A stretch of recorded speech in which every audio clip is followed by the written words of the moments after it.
Yahweh, the gate of the inner court that looketh toward the east shall be shut in the 6 working days. Right, because you got 6 working days, but then also you got the 7th day, which is the Shabbat, a day of rest.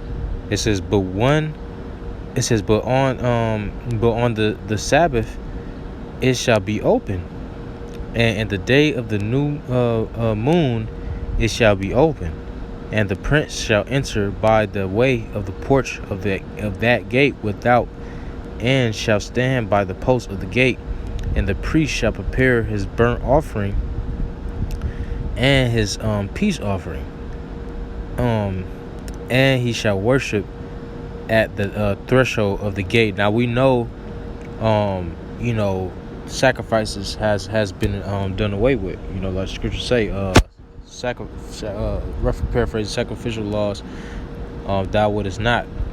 But the Lord got one who he had prepared to be a sacrificial lamb, which is Yahweh Shah, a lamb without blemish. And I'm gonna have to move around because it's starting to rain, so bear with me for a second.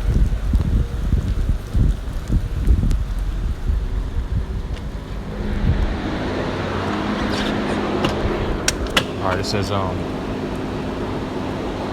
bear with me. It says let's see. It says,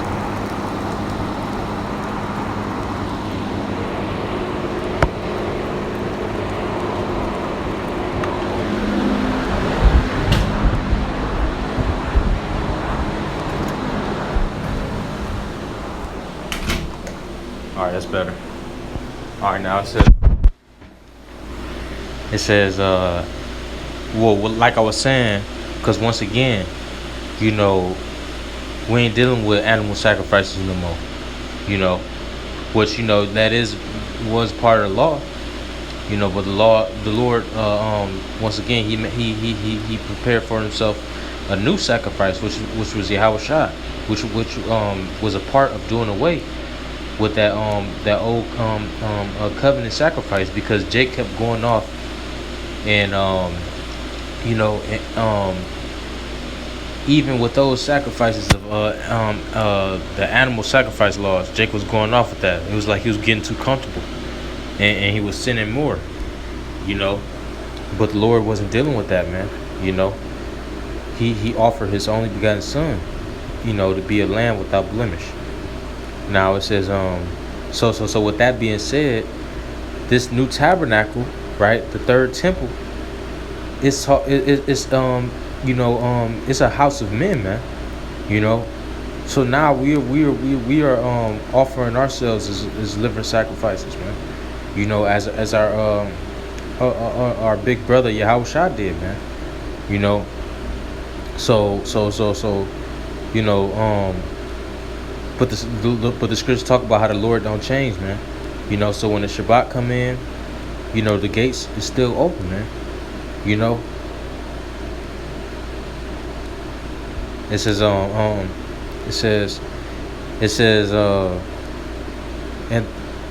and the priest, verse 2, and the priest shall prepare his burnt offering and his peace offerings, and he shall worship at the threshold of the gate.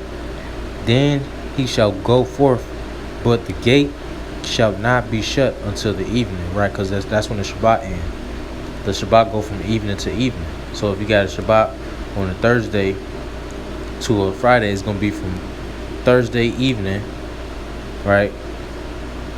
So when the sun go down on Thursday, all the way up until the sun go down on that Friday, that's how the Shabbat go. But whenever the new moon come in, that's the start of a new Shabbat. I mean, so it ain't gonna be that Shabbat anymore. It's gonna change into whatever that new moon came in at, until the next new moon come in. But it says, verse 3, likewise the people of the land shall worship at the door of this gate before the Lord in the Sabbath days. In the Sabbaths and in the new moons, right? Because the new moon is also separated from the 6 working days. The new moon is also a Shabbat. But let's go into some more precepts. This is the uh, Sirach chapter. What chapter is this? 40 something. 40. Okay, 43. And I want to start at verse 2.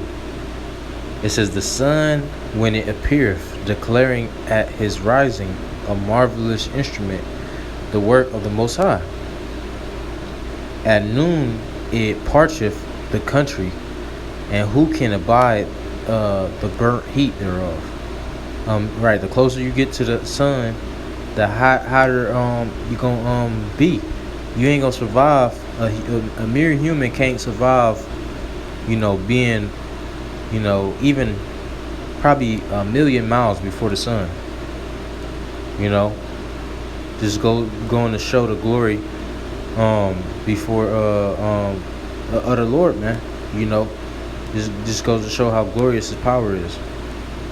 It says, a man blowing a furnace is in works of heat, but the sun burneth the mountains 3 times more, breathing out fiery vapors and sending forth bright beams. It dimmeth the eyes. Right, so you can't even look at the sun, man. It says, verse 5, "Great is the Lord that made it, and at His commandment runneth hastily." It says, "He made the moon also to serve in her season, for a declaration of times and a sign of the world." Right. So He made the moon also to serve in her season. Right. So for a declaration of times. Right. You got the high holy days, which come in on some new moons and Shabbats. If I'm not mistaken, all well, I don't want to say the wrong thing, but I know high holy days be on the new moons and the Shabbats. I'm gonna say it like that. It says and He made the moon also to serve in her season, for a declaration of times and a sign of the world. Right. So the moon is for a sign of the world, man. Here we go, right here, verse 7, to prove my point. "From the moon is the sign of feast, a light that decreaseth in her perfection." Right, because the moon, it first it wane and it wax. Right, so when the new moon come in, that's when you can't see the moon at all. But then it started to wane. Wax. And it started to get greater. It says, verse 8, "The month is called after her name," and we go to that word moon, it means month. It says, "The month is called after her name, increasing wonderfully, and her changing, being an instrument of the armies above," right, of the angels of Yahweh Shemyon Shah, "shining in the firmament of heaven, the beauty of heaven, the glory of stars, an ornament giving light in the highest places of the Lord." Right, so you're supposed to be using the sun and the moon, for the right hand, which is, discerning the high holy days, right? Knowing when the Shabbats is and the new moons. You can tell when the new moon and the Shabbat is, just based off of the moon, man. New moon also means new month. Right? That's all, so the Lord gave us everything that we need, man. We don't need Esau. Esau needs the Lord, man. And that's how Esau got his power. But, not to change the subject. It says, "At the commandment of the Holy One, they will stand in their order and never faint in their watches." Let's see. Now let's go to Genesis 1:16, right? It says, in Yahweh, right? Well, when you go into that word God, it says it's plural, Elohim, so powers.